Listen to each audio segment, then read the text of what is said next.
buenos días, ¿hay alguien conectado?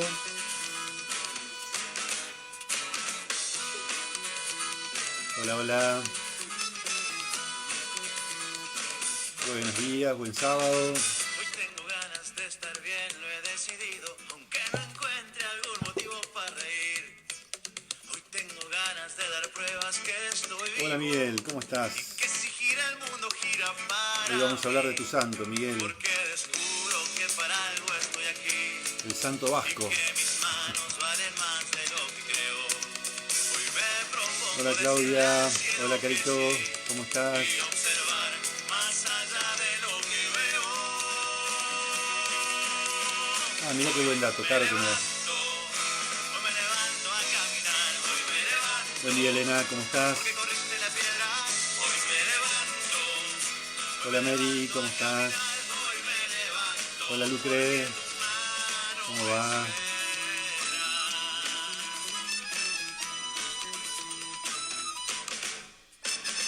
Aunque me ¿Y aplasten cómo nos las cadenas levantamos? de mi Buen cama y día en mi Denise, ventana solo vea oscuridad. con lluvia por allá. Y se hayan ido los abrazos, las miradas. Y mis Acá oídos solo por ahora pinta oigan lindo el día, no soledad. hace frío, Siempre es de día si me llamó la atención decido porque comenzar. Esta mi recién chance salí hoy poder acá a nacer la de puerta y estaba nuevo. bastante lindo. Aunque me duela, Hola hoy Coca, me ¿cómo voy estás? a levantar. Porque mis alas no están hechas para el suelo.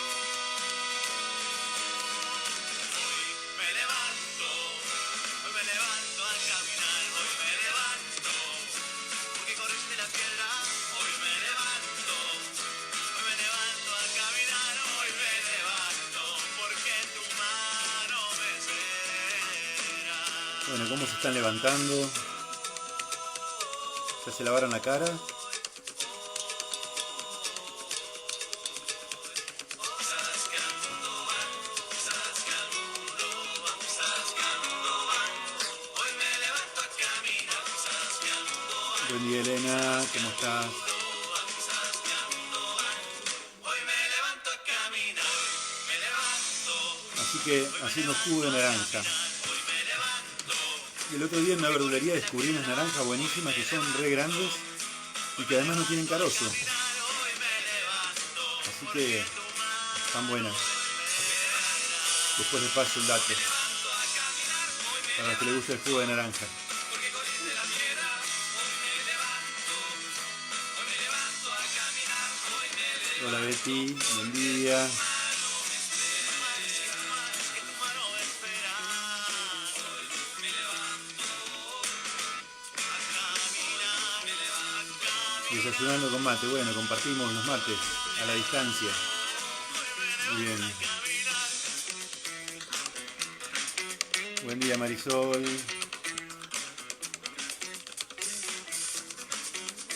Es muy temprano para lavarse la cara. Hola papá, mamá, ¿cómo andan? Hola Noemí, ¿cómo estás? ¿Cómo andan? Qué bueno verlos un sábado más en compañía. Acá nos acompañamos con el desayuno, dice Betty. A ver, ¿con quién están? Vamos a- a compartir primero esa pregunta. ¿Con quién estoy desayunando, además de todos los que estamos acá, que aparecen los nombrecitos? Por ejemplo, Coca está con Miguel, seguramente el otro Miguel que está conectado ahí está con Alejandra, que es su señora, que se conectan juntos.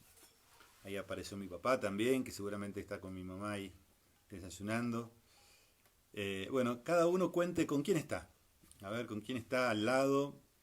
Para saber a ver cuántos estamos compartiendo juntos. Y que a veces, porque como no aparece el nombre, no los puedo saludar, ¿no? Entonces ahí Coca dice que está con Miguel. Así que Miguel, hola, ¿cómo estás? Te saludo a vos también. ¿Eh? También está María Eugenia que se conectó. Hola María Eugenia. Así que bueno, la primera preguntita es esa. ¿Con quién estoy al lado participando del desayuno? Y hoy tengo ganas de conversar con ustedes. Hoy dos temas, ¿no? La segunda mitad, Elena está sola, dice. Bueno, estamos todos nosotros para acompañarte, Elena. En la segunda mitad, como estamos haciendo los sábados, vamos a meditar la palabra de Dios, el Evangelio, pero en esta primera parte vamos a hablar, quería compartir con ustedes el cariño que tengo por un gran santo de la iglesia que celebramos ayer. Hola Ale, ¿cómo estás? Está con Miguel, Ale. Ahí está, lo suponía. Hola Mirta, buen día, ¿cómo estás? Claudia está sola. Tere Ramilo, ¿cómo estás? Hola Yoshek, ¿cómo estás? Hola Ie, buen día. Para los que se conectaron recién, la pregunta es, ¿tengo a alguien al lado con el que estoy desayunando? Así puedo saludarlo yo también, porque yo veo el nombrecito del que se conecta, pero no veo eh, a quiénes más están ahí, ¿no?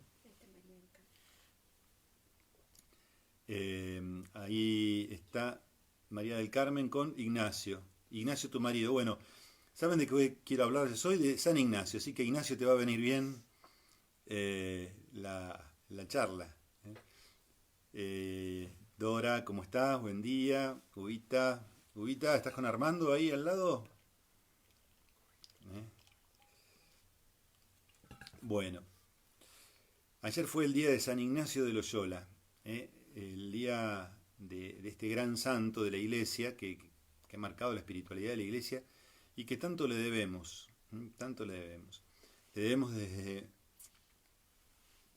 sus enseñanzas a través de los ejercicios espirituales, le debemos a través de las misiones. Fíjense que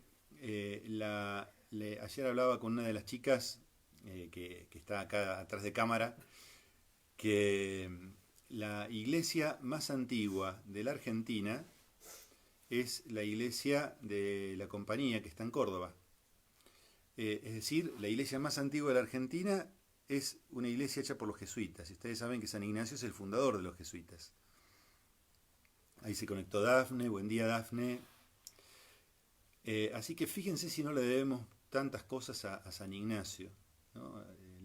Ustedes, los de Bariloche, oyeron hablar de Mascardi, sobre todo de Mascardi porque es el más conocido, pero también el padre Felipe Laguna, el padre Guillermo, que está también el lago Guillermo acá, y el padre Elguea. Bueno, los cuatro fueron sacerdotes jesuitas que vinieron a misionar desde las misiones de Chiloé para aquí, murieron mártires, dando la vida por traernos la fe. Así que mucho lo que le debemos a San Ignacio. Pero vamos a hablar un poquito de la vida de San Ignacio ahora en un ratito, mientras se van conectando algunos más y los podemos saludar y ustedes me cuentan con quién están desayunando, así los puedo saludar también.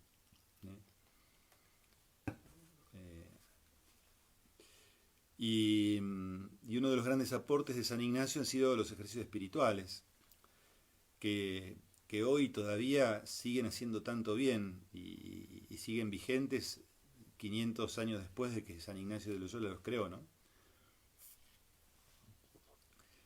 Piensen que, por ejemplo, toda la obra del cura Brochero está centrada en los ejercicios espirituales ignacianos. Ahí Sandra dice, buen día, sí, siempre me acompaña a mi amado hijo Iván. Hola Iván, ¿cómo estás? Hola Iván. Físicamente no está, pero sé que siempre me acompaña. Ah, bueno, pensé que estaba ahí al lado. Hola Mili, ¿cómo estás? Acá dice Miguel y también nuestro querido padre Atilio Fortini. Bueno, algo iba a comentar también Miguel. Gracias por darme letra. Ahí está Dora que dice, yo todavía no desayuno. Sí, mi hijo Gino preparándose para hacerlo ya. Hola Gino, ¿cómo estás? Saludamos a Gino también. Mili saluda y dice buenos días a todos, bendecido sábado. Bueno, ¿saben algo de la historia de San Ignacio? ¿Alguno sabe algo? Seguramente algunos sí y otros no. Este año tuve una gracia de Dios muy grande y media inesperada, porque ustedes saben que, bueno, muchos saben, algunos no, pero este año fui a hacer un curso a Roma de un mes, en el mes de febrero. Hola Graciela, ¿cómo estás? Y viajé unos días antes porque con algunas personas que me acompañaron. Mira, dice Dora que el hijo se llama Ángel Ignacio. Su nietito se llama. Su nietito. Bueno, con algunas personas que me acompañaron, teníamos la intención de ir a Lourdes. Y después, bueno, cada uno seguía su camino. Pero bueno, fuimos con el deseo de ir a Lourdes, peregrinar a Lourdes. Y entonces viajamos a través de España, llegamos a España con el avión, y de España nos fuimos hasta Francia, pasando por San Sebastián, por el norte de España, donde está el País Vasco. Hola Silvia, ¿cómo estás? Ahí se conectó Silvia. Y esa noche paramos en San Sebastián. Yo tenía intención de pasar por un santuario de la Virgen muy conocido en la zona del País Vasco, pero era tarde, ya no podíamos parar ahí, que es el santuario de la Virgen de Aránzazu. Y entonces, bueno, paramos en San Sebastián. A la noche, después de cenar, salimos a caminar y me crucé con el obispo de San Sebastián en la calle. Así que lo saludé, lo conocía porque él tiene algunos videos grabados, charlas. Es un hombre de los medios, podríamos decir. Y entonces le pregunté cómo se podía hacer para ir a Loyola. Y me dice, no se tienen que preguntar cómo tienen que hacer, tienen que ir, me dice. Es el corazón de nuestra diócesis, Loyola, el santuario de Loyola. Le digo, ¿y se podrá celebrar misa ahí? Me dice, bueno, ustedes vayan de parte mía y díganle que quieren celebrar misa en la capilla de la Conversión. Bueno, así fue. Al otro día nos levantamos, antes de partir para Lourdes nos fuimos para Loyola, desviándonos un poquito del camino. Era más o menos media hora, 45 minutos, y llegamos al santuario de Loyola. Un santuario muy lindo, muy grande, en medio de las montañas. Y ahí está la casa natal de San Ignacio de Loyola, la casa donde San Ignacio nació, y también la casa donde él vive en la experiencia de la conversión que ahora les voy a contar. La habitación donde él va a leer los libros que lo van a llevar a convertirse. Ahí se conectó Irina, saludamos a Irina, Vale también, buen día. Hoy llevo mi pañuelo del grupo Scout La Inmaculada Concepción. Muy bien, Vale, porque hoy es el día de la pañoleta Scout, ese pañuelo que siempre llevan los Scouts, que llevamos los Scouts, yo también soy Scout. Así que después nos pueden contar por qué hoy es el día de la pañoleta Scout. Después, al final, les voy a preguntar. Ahí Carmela dice, buenos días, Padre Jorge, buenos días a todos. Bueno, San Ignacio de Loyola es un santo que nació en España, en el País Vasco, como les decía, cerca de San Sebastián, cerca de Pamplona también, en aquella zona. Y era de familia noble y además había sido criado, también por las características de su tiempo, en la vida militar. Es más, la casa donde vive San Ignacio, que es una especie de castillo, son unos castillos muy particulares, que hay muchos de esos castillos en la zona, que son como castillos cuadrados, son bien cuadrados, o un cubo, mejor dicho, ¿no? Con una puerta de entrada y después 4 muros, y toda la casa está dentro de esos muros, y después es como una especie de torre, casas torre también les decían. Bueno, y ahí San Ignacio se cría en la vida militar y en un momento determinado de la historia, vamos a tratar de sintetizar, ahí se produce una batalla en Pamplona, donde él con el ejército va a defender el sitio de Pamplona. Va a defender Pamplona, que estaba sitiada por, creo que el reino de Aragón. Y ahí se produce una herida de San Ignacio, es decir, va a padecer una herida San Ignacio, producto de la batalla. En un momento un cañonazo, dicen que pega contra la muralla los efectos de la explosión o del cañonazo hacen que él se le parta una pierna y entonces no puede seguir combatiendo, lo tienen que trasladar y lo trasladan a la casa donde él había nacido, la casa de su familia, y lo llevan a la habitación propia de él, que era la última habitación, el último piso. En el último piso estaba la habitación. Él había nacido en el piso de abajo de esa casa, tiene como 3 o 4 pisos, y en el último piso él es donde va a estar convaleciente. Él pide ahí que le den para leer algunos libros para entretenerse. Pero él lo que pide es libros de caballería. Los libros de caballería relataban la vida de los caballeros, soldados, sobre todo estos caballeros de la Edad Media, que tenían dos características. Por un lado eran guerreros, pero por otro lado los libros de caballería también contaban los amoríos de los soldados, aquellos amores que tenían a los que los soldados les dedicaban sus conquistas, sus batallas, sus actos heroicos, ¿no? Y en ese momento en la casa no había libros de caballería, solamente encuentran un libro sobre la vida de Jesús y otro libro sobre la vida de los santos.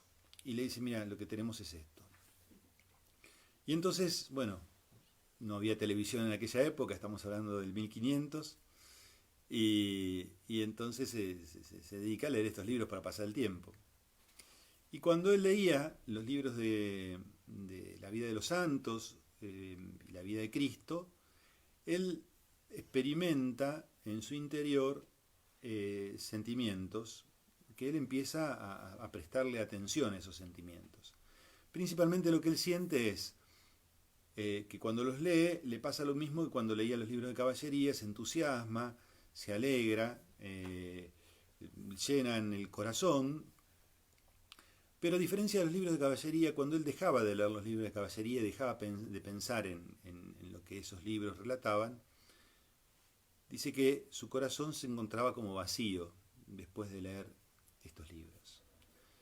Y en cambio cuando leía los libros de la vida de Jesús o los libros de las historias de la vida de los santos, su corazón se llenaba de gozo, le pasaba lo mismo, él quería ser como los santos, como en un momento anterior quería ser como los caballeros, y quería ser como los santos. Pero ese sentimiento no se le pasaba después. Es decir, ese gozo permanecía en él. Y ese deseo de ser como los santos le alegraba el alma, le llenaba su corazón. Y esa va a ser la base de lo que va a ser su conversión, porque él va a querer ser como los santos. A él lo impacta de un modo especial San Francisco de Asís. Y entonces él descubre lo que él va a llamar después el discernimiento de espíritus. Es decir, él se va a dar cuenta que dentro del alma hay voces, por decirlo de alguna manera, que invitan al alma a obrar de tal o cual manera. Él dice que esas voces hay que escucharlas, esas voces interiores, no son voces que uno escucha, voces, sentimientos, como quieran llamarlo. A eso le va a dar mucha importancia, pero cuando él se recupera de su pierna, algunos dicen que él estaba muy enamorado de una señora noble, que no se sabe bien quién es, algunos piensan que podría haber sido la reina en ese momento, pero nunca se supo bien. Pero se sabe que él tenía así como un enamoramiento platónico. Voy a saludar de paso a Noelia, que está ahí, a Viviana. Hola, ¿cómo estás?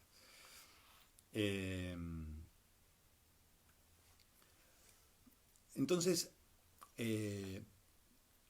Cuando él se convierte, es decir, cuando él termina su convalecencia, él quiere meditar toda esta experiencia que él tiene y se va un tiempo a una cueva en el pueblo de Manresa, que está a los pies de Montserrat, la montaña donde está el, eh, el santuario, que es un monasterio benedictino, el santuario de la Virgen, muy muy famoso en España, ahí en la zona de Cataluña, muy cerca de Barcelona. Él se va ahí a una cueva. ¿Y por qué se va a esa cueva? Porque estaba a los pies de la Virgen, porque estaba a los pies de la montaña del santuario de la Virgen. Él en esa cueva va a meditar y poner por escrito su experiencia, traduciéndola en un librito que va a ser el libro de los ejercicios espirituales. Es decir, él va a tratar de traducir su propia experiencia de un modo práctico para que otros también puedan vivir lo que él vivió, experimentar lo que él experimentó. Cuando termina ese tiempo de reflexión, de retiro espiritual, podríamos decir, él va y le entrega a la Virgen su espada de soldado y decide servir para toda la vida a la Virgen, ¿no? Y él descubre que esa es la mujer a la que él quiere servir para siempre, a la señora que él quiere servir para siempre. Esta experiencia tan fuerte en la vida de San Ignacio lo va a llevar después a querer ser sacerdote y a consagrar toda su vida a Dios. Y va a viajar a la Universidad de París, donde va a dedicarse al estudio de la teología para poder ser sacerdote. Ahí va a conocer a otros sacerdotes, a otros jóvenes que luego también van a ser sacerdotes, entre otros, seguramente oyeron hablar de San Francisco Javier, otro gran santo y uno de los fundadores, junto con San Ignacio, de lo que se llama la Compañía de Jesús, que es la orden de los jesuitas. Es así que bueno, por toda esta experiencia de San Ignacio y la fundación de la Compañía de Jesús, a través de los ejercicios espirituales, estos jóvenes deciden consagrar su vida a Dios, pero también ellos empiezan a transmitir esta propia experiencia de los ejercicios espirituales a otros. Fíjense, tan fuerte fue esto, tan de Dios, tan del Espíritu Santo, que en vida de San Ignacio hay misioneros jesuitas ya en la India, en la China, en Japón, en América. Es decir, inmediatamente la acción de los jesuitas, la acción misionera de los jesuitas se desparrama por todo el mundo, ¿no? Llega hasta Rusia, también otros misioneros. Por eso les decía, es tan importante la vida de San Ignacio, porque San Ignacio le ha dado una impronta misionera a la Iglesia, evangelizadora, y le ha dado a la Iglesia también tantos frutos a través de lo que fue la propia experiencia de conversión, fíjense. Así que, bueno, vale la pena conocer y profundizar, ahondar en la vida de San Ignacio. Una de las cosas interesantes del libro de los ejercicios espirituales, que yo creo que es el corazón de los ejercicios, es lo que él va a llamar el discernimiento espiritual. Él prácticamente dice que los ejercicios espirituales debemos hacerlos para poder discernir y tomar decisiones importantes en la vida, ¿no? Y las decisiones importantes no son cualquier decisión. Las decisiones importantes siempre tienen que ir de la mano de cuál es el proyecto de Dios, cuál es el plan de Dios en nuestra propia vida y qué es lo que Dios quiere de nosotros. Por eso es fundamental el saber discernir espiritualmente. Y él ahí en ese en esa explicación de lo que significa el discernimiento espiritual, él va a hablar de estas cosas que él sentía, ¿no? De saber descubrir el buen espíritu, el mal espíritu, ¿no? Él dice que, por ejemplo, entre las normas de discernimiento, que en el que está en pecado el enemigo del alma, ¿no es cierto? Esas son palabras que usa él, porque él era militar, entonces él tiene un lenguaje así muy propio de los militares de su tiempo, ¿no? Pero él dice,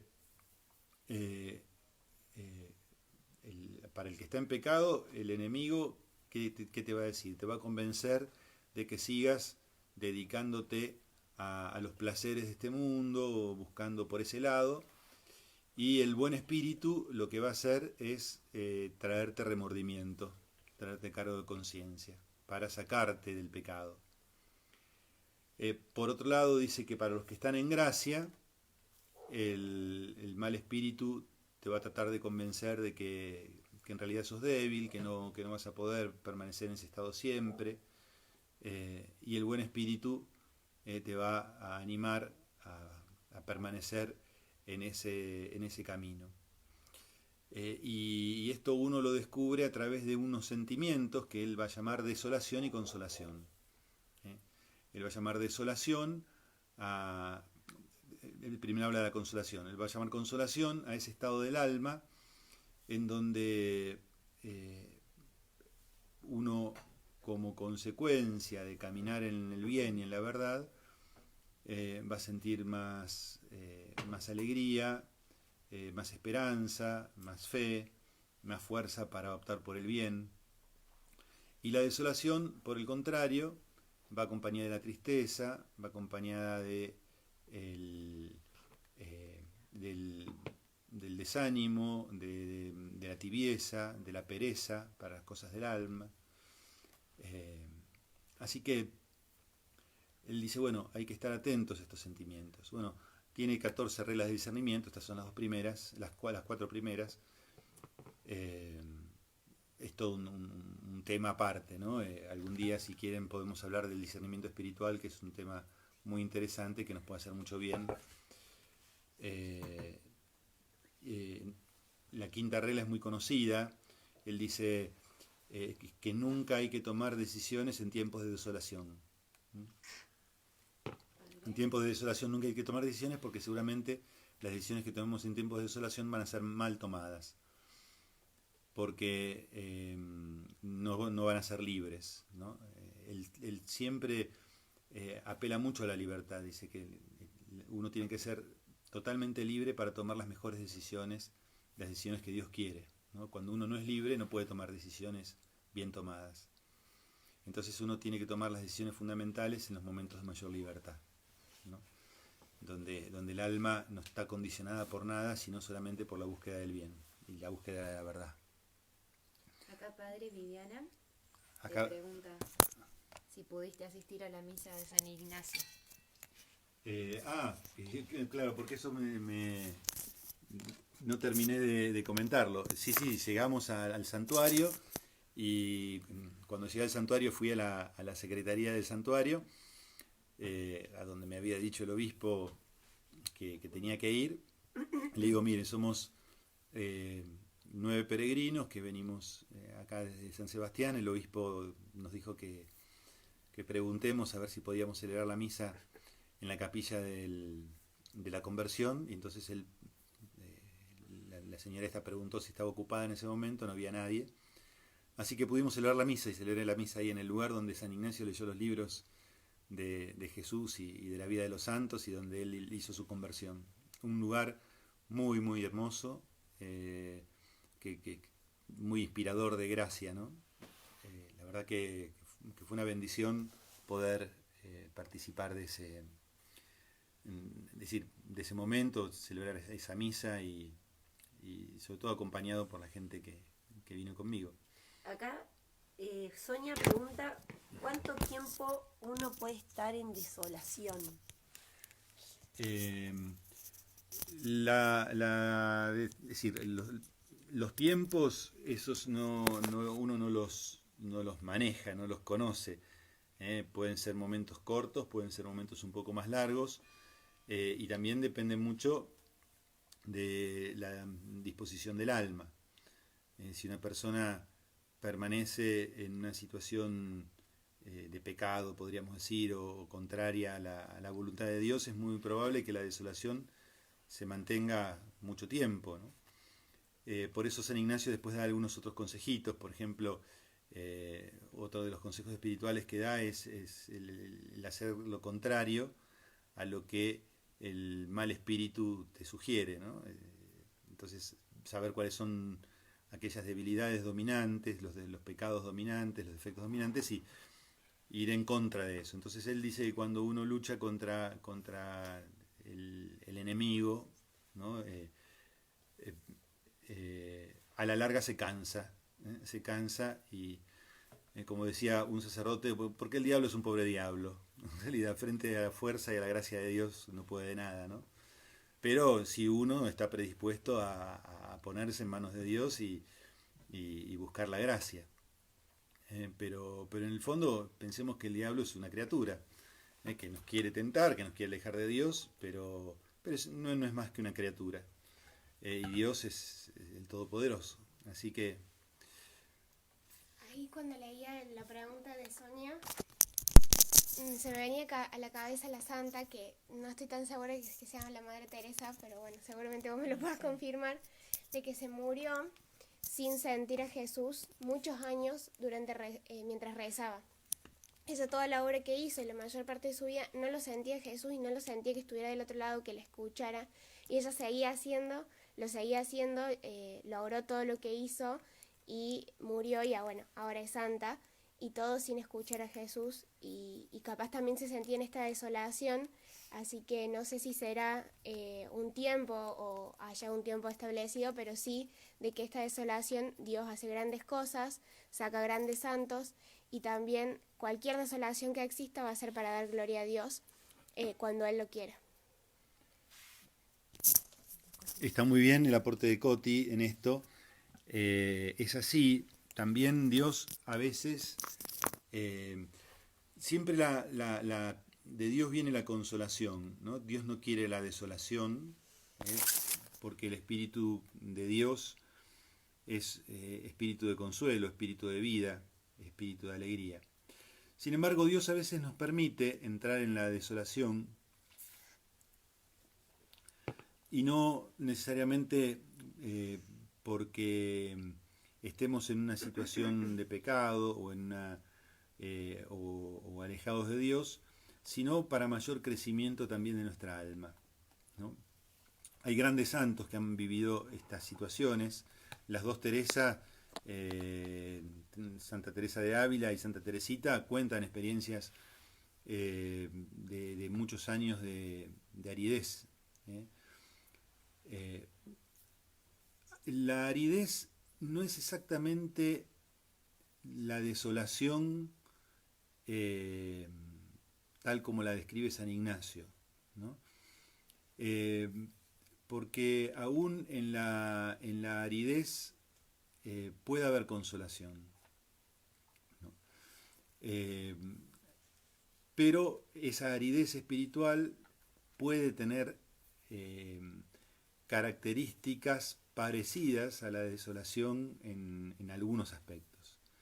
Pero bueno, sería meternos en un tema muy profundo que me parece que ahora no nos daría el tiempo en este desayuno, pero por eso podemos dejarlo para otros momentos. Pero sí puede pasar que uno diga durante mucho tiempo, bueno, yo rezo y no siento nada.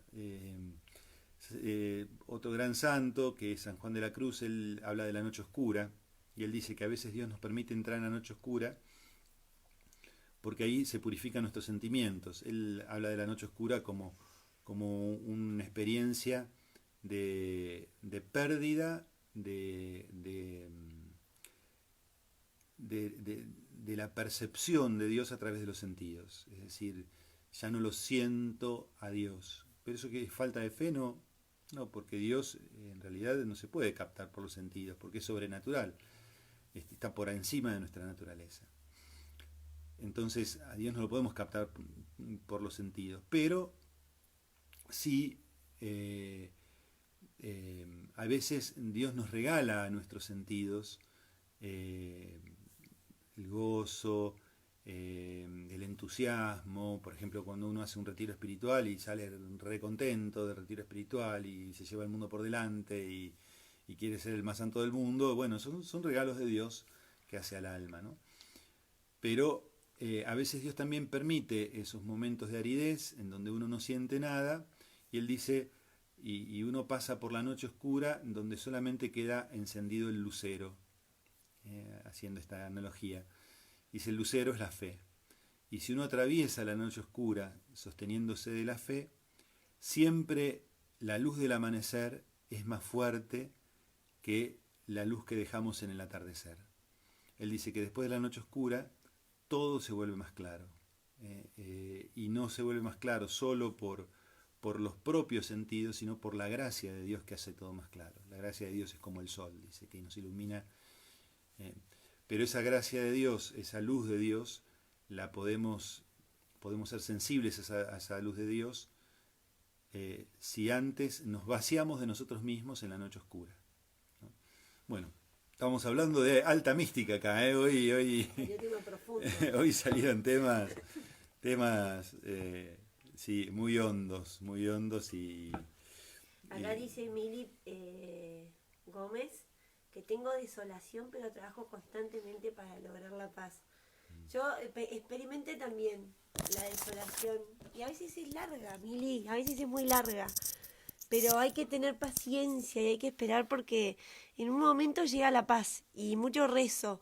Una vez, hace no mucho, escuché a un sacerdote hablar de los momentos en los que uno tiene que tomar decisiones, y esto también me encanta porque eso es, la decisión esa que viene de Dios te trae paz, y después dicen que después te vuelves a confundir, pero el primer momento de paz es el que uno le tiene que hacer caso.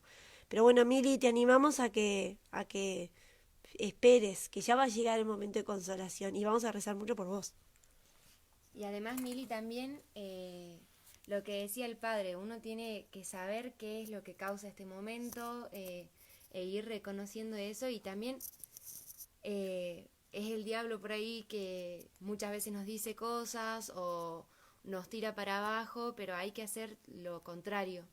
En mi caso también eso me ayuda mucho, porque es verdad, los momentos de desolación existen, pero hay que buscar siempre la forma de encontrar de vuelta esa luz que es mucho más fuerte, esa luz que trae paz, y es cuestión de levantarse y de salir, siempre va a llegar, creo que, así que fuerzas y a seguir para adelante. bueno, acá las chicas en realidad están nombrando, están mencionando algunas otras de las reglas de discernimiento de San Ignacio. Una de las reglas de discernimiento es ser perseverante, porque, como les decía antes, el diablo se cansa. Así que uno puede ser perseverante aún en la desolación, y con eso cansar al diablo, ¿cierto? Por otro lado, siempre recordar los momentos de consolación. En los momentos de desolación hay que recordar los momentos de consolación. Es decir, en los momentos que estamos así como más insensibles a la acción de Dios, siempre recordar cuándo fueron los momentos lindos, aquellos momentos en los que Dios nos fue orientando, animando, entusiasmando, y en esos poner el corazón, ¿no? Bueno, hay tanto para hablar de esto, tanto, porque es la clave de la vida.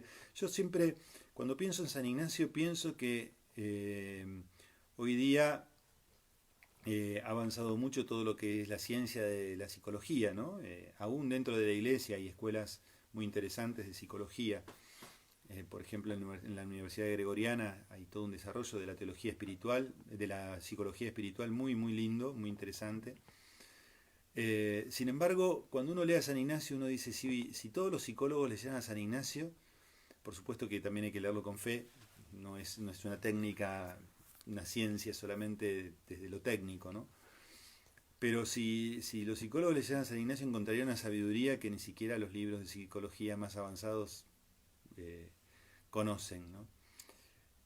Porque quien sigue estos consejos de San Ignacio, lo que consigue también es la salud del alma, y la salud del alma va de la mano de la salud de la psiquis. No en casos de patologías donde se necesitan medicamentos, ¿no? Pero en lo que hace a la psicología de la persona, uno podría encontrar los elementos necesarios para salir fortalecido frente a los distintos momentos así de crisis, de fragilidad, de pruebas, aquellos momentos en los que no sabemos para dónde ir. Bueno, ahí el Señor siempre nos muestra el camino, y si estamos abiertos a Él. Y San Ignacio, en el fondo, lo que nos muestra es eso, ¿no? Cómo seguir con mayor fidelidad a Dios. No sé si hay algún comentario que ustedes hayan visto. No fui viendo los comentarios, así que... Ahí están muy contentos por el tema de hoy. Todos te agradecen porque ha sido una linda charla. Mili dice también que los martes y jueves son grandes días, aprendo con sus reflexiones. Me gusta cómo lo expresa. Está genio, Mili. Me gusta mucho ese comentario de Miguel. A ver, que Miguel dice, ¿por qué soy tan combativa? Acá. Y habla porque sos vasco, Miguel. De su origen vasco. Y Sos eso- vasco de pies a cabeza, Miguel. Te eso conozco creo que- hace muchos años y no te queda otra. Eso creo que sirve para todos. Es como que estamos en un constante combate. Así que por ahí no preocuparnos por los momentos de desolación, porque la vida es un combate continuo y hay que vivir siempre con la esperanza de que ya la hemos ganado. Nosotros ya hemos ganado la batalla, así que... Uy, no sé si se escuchaba ahí lo que dijo Mary, que está un poquito lejos. No, eso, que la vida, me gusta la metáfora de la vida como un continuo combate, en el que nosotros jugamos del lado del equipo de Cristo y sabemos que ese equipo ya ganó. Entonces, por ahí en el momento de desolación siempre recordar eso, que estamos del equipo del que gana, El ganador. del ganador. Así que eso, muchas pilas y a combatir. Muy bien, gracias Mary. Bueno, se nos pasó la media hora que teníamos para meditar el Evangelio, y San Ignacio nos tiraría de la oreja, porque San Ignacio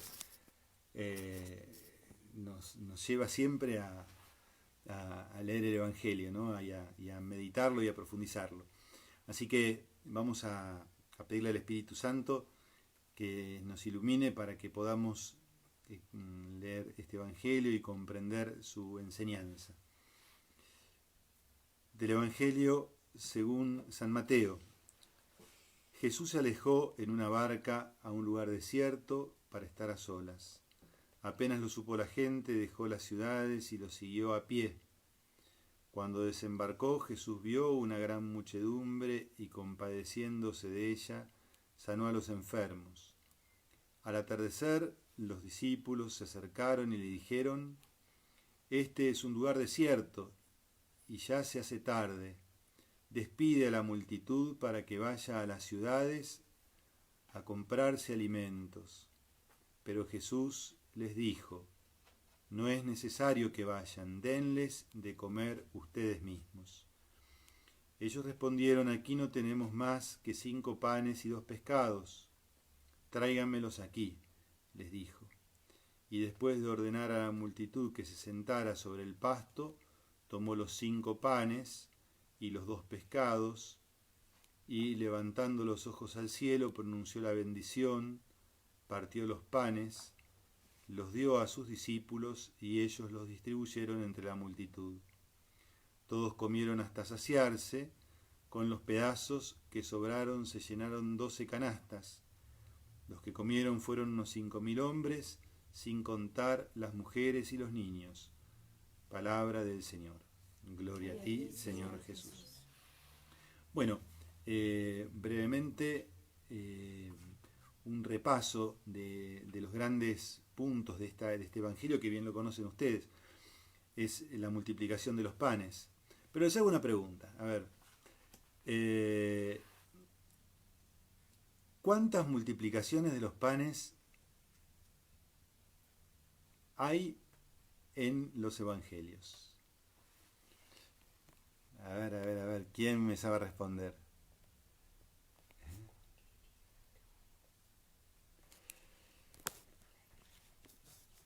¿Alguno sabe? Bueno, hay 2 multiplicaciones de los panes. Y en el Evangelio de San Mateo, un poquito más adelante, está la otra multiplicación de los panes en el capítulo 15. De la primera sobraron 12 canastas y en la segunda sobraron 7 canastas. Fíjense, un detalle que tiene su significado también, y ahora lo vamos a ver. Y es importante ese detalle porque tiene que ver con algo que sucedió muchísimo tiempo antes de la multiplicación de los panes y con lo que este texto está relacionado, porque está anticipado en el Antiguo Testamento.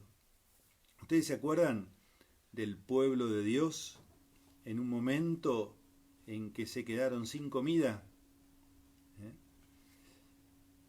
Los pongo un poco en tema. Los judíos estaban en Egipto. Moisés, como caudillo, como líder, inspirado y llamado por Dios, libera al pueblo de Egipto y empiezan a caminar por el desierto hacia la tierra prometida. Pero en el medio del desierto, ¿qué pasó? Se quedaron sin comida. Tal es así que los judíos le reclaman a Moisés que en Egipto eran esclavos, pero por lo menos tenían comida. Y de ahí viene un dicho, que no sé si lo escucharon alguna vez, dice: se la pasan llorando las cebollas de Egipto, porque se acordaban que en Egipto tenían cebollas, ¿no? Y acá en el desierto no tenían nada. Entonces, en el medio del desierto, Moisés va a rezar y al otro día aparece en el desierto el maná, esa comida que los va a ayudar a los judíos a seguir caminando en el desierto comiendo del maná. El maná es una especie de como de pancito que aparecía arriba de las plantas del desierto, de la que los judíos van a comer, se van a nutrir para seguir caminando por el desierto. Jesús en este texto aparece junto a la multitud en el desierto, dice. Este es un lugar desierto, dicen los discípulos, y se hace tarde. Despide a la multitud para que vaya a las ciudades a comprarse alimentos. Entonces Jesús aquí, en medio del desierto con la multitud, aparece como la figura del nuevo Moisés. Es como Moisés, Jesús, que es el que les va a dar de comer en el desierto a aquellos que estaban ahí escuchándolo. Ahí le traen 5 panes y 2 peces, era todo lo que había, y Jesús pronuncia unas palabras, dice: tráiganmelos aquí. Y escuchemos bien las palabras que dice el Evangelio. Dice: y después de ordenar a la multitud que se sentara en el pasto, tomó los 5 panes y los 2 pescados, levantando los ojos al cielo, los bendijo, partió los panes y los dio a sus discípulos. ¿A qué nos hace acordar esas palabras? ¿No? sin lugar a dudas, bendijo la mesa, ¿no? Jesús. Pero esas palabras nos hacen acordar de la Eucaristía. Entonces fíjense que en este milagro se unen dos situaciones. Se une la figura de Moisés, que era una figura anticipada de Cristo. Moisés en realidad es una figura que nos anticipa al Mesías. Jesús es el verdadero Moisés. Jesús es el Moisés que debía venir. Jesús es aquel Moisés esperado. Y por otro lado, Jesús sobre estos alimentos pronuncia aquellas mismas palabras que se van a repetir en la última cena, como bien nos dice Mary ahí en un mensaje, y al mismo tiempo son las palabras que seguimos pronunciando en cada misa. Es decir, que lo que sucedió en el desierto ese día es anticipo también de una nueva alianza, no la alianza ya del Antiguo Testamento, sino la nueva alianza que va a sellar este nuevo Moisés. Acuérdense que la primera alianza la hace Dios con su pueblo a través de Moisés. La nueva alianza la hace Dios con su pueblo a través de Cristo.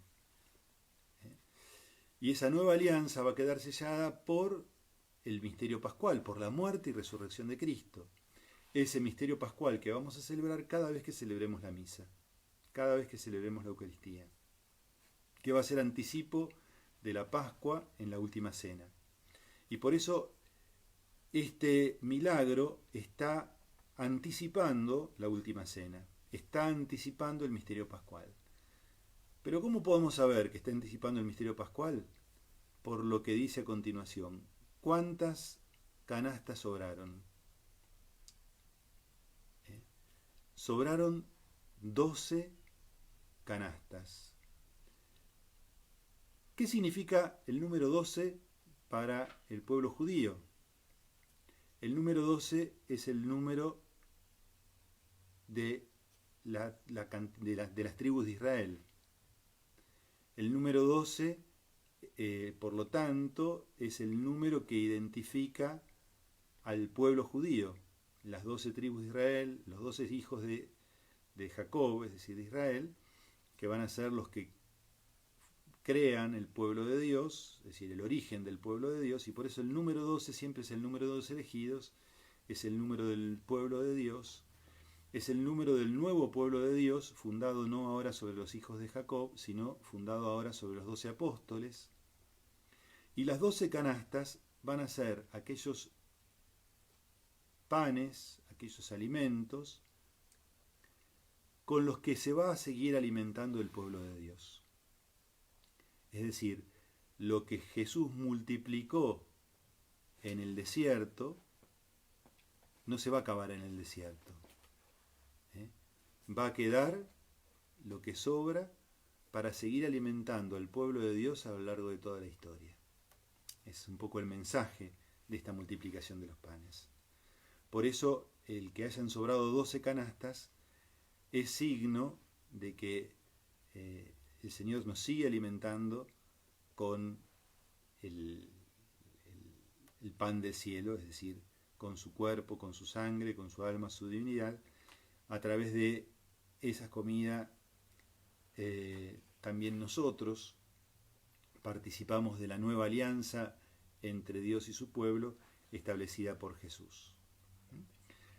Me gustaría que en este tiempito que queda ustedes puedan hacer también sus aportes, puedan hacer algún comentario que quieran compartir.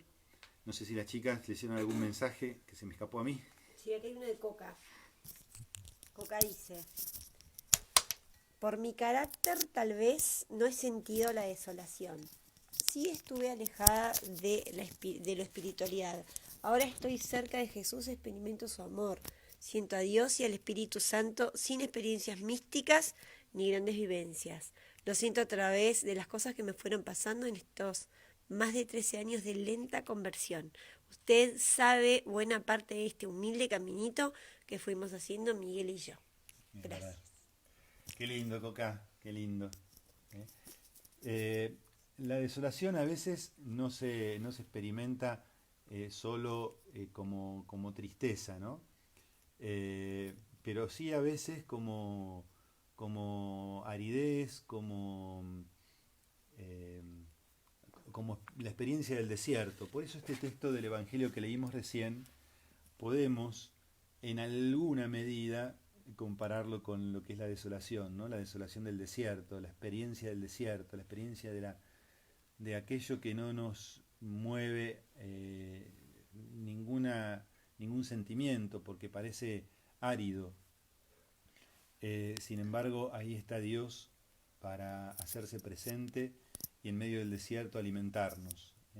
Y a veces en el desierto de nuestra vida, Dios nos alimenta con su gracia, cuando menos lo esperamos, pero sí lo seguimos. Esta multitud lo siguió al desierto a Jesús, y ahí es donde se encontró con él y con el gran milagro de la multiplicación de los panes. Cura, a mí me gustaría reflexionar sobre dos cositas después de este milagro. El primero es cómo en la lectura nos dice que eran 5.000 hombres, sin contar mujeres y niños, y justo es un niño el que va a llevar esos 5 panes y 2 peces.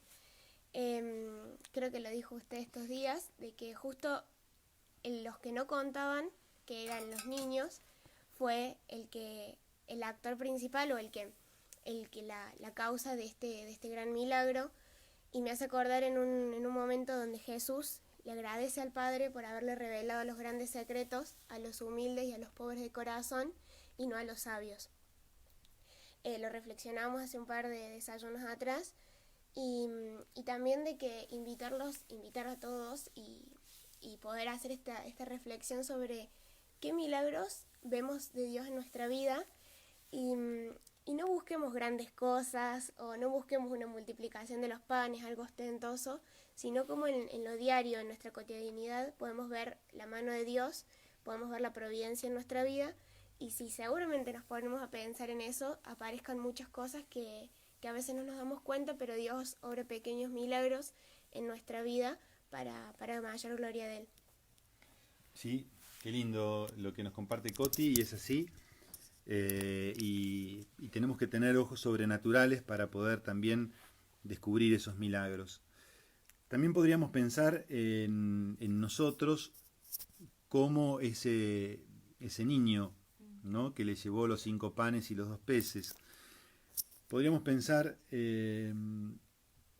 nosotros cuáles son nuestros panes y nuestros peces que podemos poner al servicio de Jesús para que Él los multiplique y dé de comer a muchos, ¿no? Cuáles son aquellos alimentos, no necesariamente materiales, también pueden ser espirituales, puede ser nuestro tiempo, pero qué es lo que nosotros podemos aportar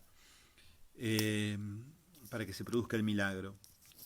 En este sentido, yo tengo una mirada que siempre tuve sobre la labor de Cáritas, y sobre todo en este tiempo tan necesario.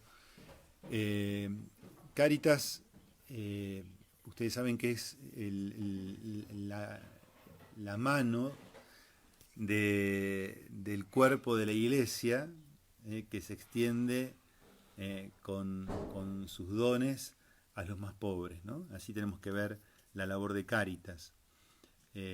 Cáritas no es solo una institución de asistencia social, sino principalmente tenemos que ver siempre a Cáritas como la mano del cuerpo místico de Cristo, que así como multiplicó los panes y a través de los apóstoles les hizo llegar a estos 5.000 hombres y las mujeres y los niños presentes, bueno, también hoy la Iglesia distribuye esos panes que la caridad de Jesús, el amor de Jesús quiere hacerle llegar a los demás. Pero siempre Cáritas lo hace a partir del aporte también de nuestra generosidad. así como Jesús no multiplicó los panes con panes que él tenía, sino con panes que alguien puso, ¿no? Entonces, yo creo que Cáritas es uno de los grandes milagros de la Iglesia, y cuando nosotros ayudamos a través de Cáritas también tenemos que ver ese gran milagro de la multiplicación de los panes. ¿Cuánta gente recibe su alimento, aquellas cosas que Cáritas hace llegar, a veces ropa, otras veces ahora hay una campaña de fardos para la línea sur, que muchos están perdiendo el ganado porque las ovejas no pueden llegar al pasto, hay 1,5 metros de nieve en muchos lugares en la zona rural y las ovejas se mueren porque no pueden comer y la gente se queda sin su medio de vida. Entonces hay una campaña de Cáritas para comprar fardos de pasto. Bueno, todas esas cosas son también una imagen de lo que la multiplicación de los panes puede ser hoy también. El gran milagro de la generosidad que permite a Cristo multiplicar y alcanzar a los demás. Y volviendo a la imagen de la Eucaristía, siempre la Eucaristía está para nosotros, para poder recibirla, para poder seguir alimentándonos. Hoy todavía no nos han autorizado a las misas públicas por el motivo de la pandemia, pero sí, aquellos que desean pueden venir a recibir la Eucaristía a la parroquia. La iglesia está abierta, ustedes saben, de 9 a 4 de la tarde, y aquellos que desean venir a recibir los sacramentos, confesarse, comulgar, pueden hacerlo. Hay mucha gente que está viniendo y recibe la comunión fuera de la misa. Así que si alguno quiere recibir aquellos panes multiplicados por Cristo, como lo dice este texto, sepan que pueden hacerlo. Hay algunos mensajes, ya tocó la hora, ya tenemos que ir cerrando este desayuno de este sábado. Da ganas de seguir, ¿no? De quedarnos y seguir conversando estas cosas de Dios que nos llenan el alma. Ahí dice Dora: yo también he pasado por diferentes etapas. La desolación es muy feo sentirse así, y aquí estoy nuevamente firme y sintiendo con alegría que mi corazón se abrió nuevamente. Dice Dora: nunca he perdido la fe. Sí, como que mi espiritualidad estuvo adormecida. Sonia nos pregunta. ¿Qué significa hacerse pan? Pero contestaré. ¿Qué significa hacerse pan? Es muy muy linda tu pregunta, porque sobre todo podemos recordar a San Ireneo. San Ireneo fue uno de los padres de la Iglesia y uno de los primeros mártires de la Iglesia, que fue condenado a morir en la arena del Circo Romano. Y cuando iba a ser condenado, él escribe una carta a sus discípulos y les dice que no hagan nada por detener esta suerte que le toca, porque él quiere ser como el trigo molido por los dientes de las fieras para convertirse en pan de Dios, ¿no? Y así él veía su martirio, ¿no? Hacerse pan significa, dejar que nuestra vida sea molida de distintas maneras en manos de Dios para poder darse a los demás. Cada uno sabrá cómo es el modo, ¿no? Pero no tenemos que tener miedo a ser molidos. El ser molido significa el sacrificio que supone la entrega. Jesús fue molido en la cruz por nosotros, ¿no? Entonces, Darlo todo. Darlo todo, dice Mary, y es así, darlo todo sin miedo.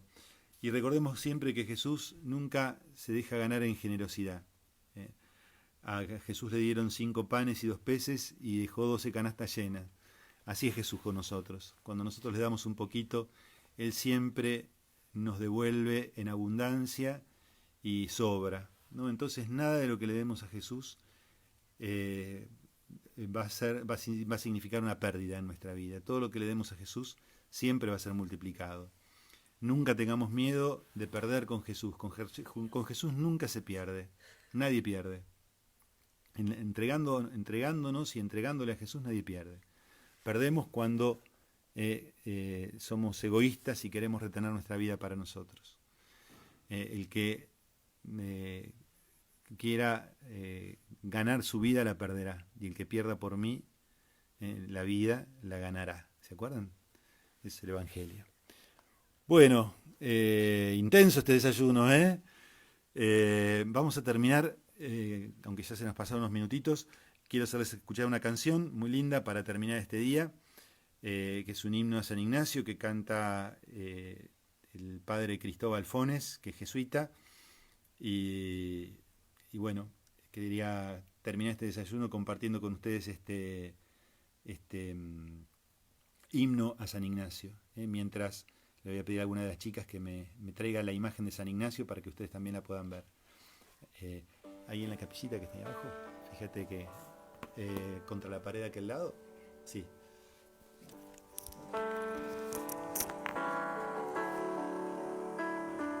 En Jesús Ignacio de Loyola descubriste a tu Señor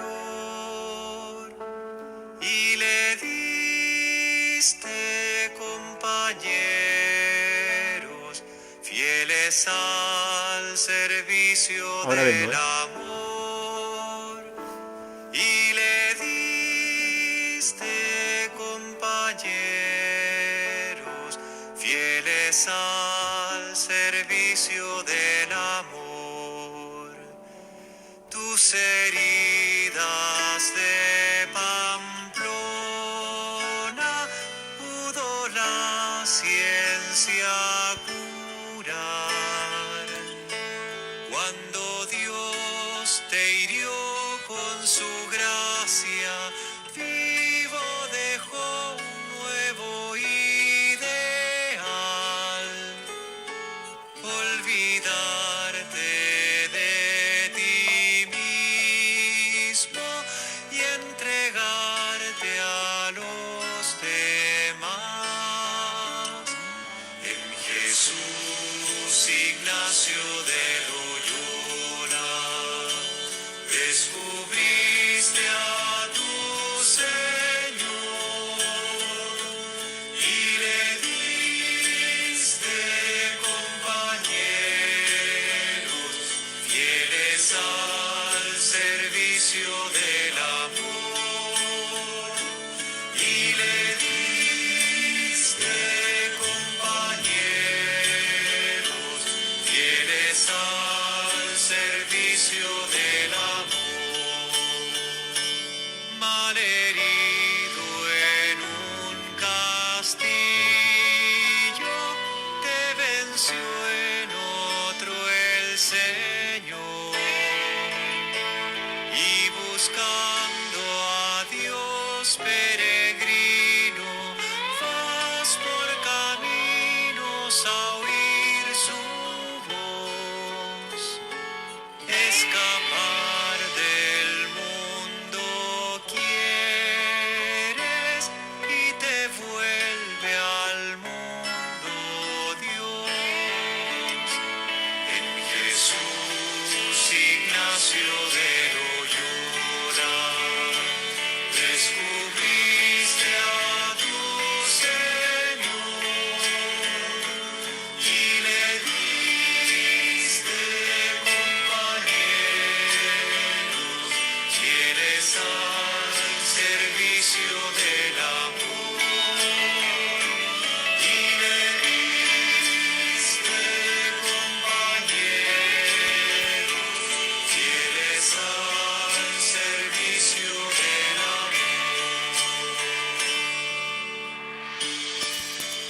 Acá les quiero mostrar una reliquia de San Ignacio de Loyola que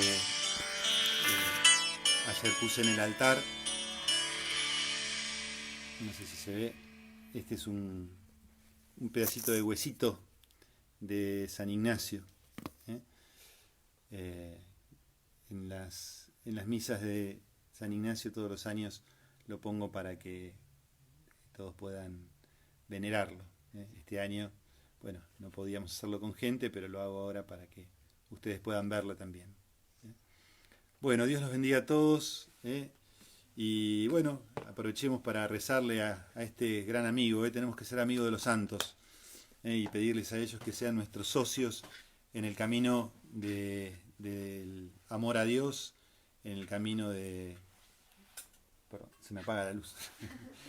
En el camino de nuestra fe, en el camino de la santidad a la que todos estamos llamados. Dios los bendiga a todos y hasta prontito, hasta el próximo martes, en donde nos vamos a encontrar de vuelta. Adiós.